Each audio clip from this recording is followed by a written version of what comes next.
আসসালামু আলাইকুম, সবাইকে ঈদের শুভেচ্ছা। ঈদ মোবারক। আজকে আমি ঈদের দিন সকালে কিছু রান্নাবান্না শেয়ার করছি। সকালে ঘুম থেকে উঠে সেমাই রান্না করছি, এরপর বাকি সব রান্নাগুলো করে নিব। ঈদের সকালটা আমার খুবই ব্যস্ততার মধ্যে কাটলো।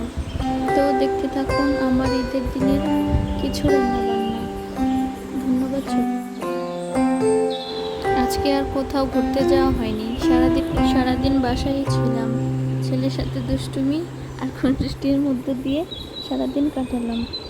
ঈদের দ্বিতীয় দিন আমরা যাব আমার বাবার বাড়ি। তো সেখানে গিয়ে কি মজা করে তা দেখতে হলেই আমাদের সাথে থাকবেন। ধন্যবাদ সবাইকে আজকের এই ভিডিওটি দেখার জন্য। আল্লাহ হাফেজ।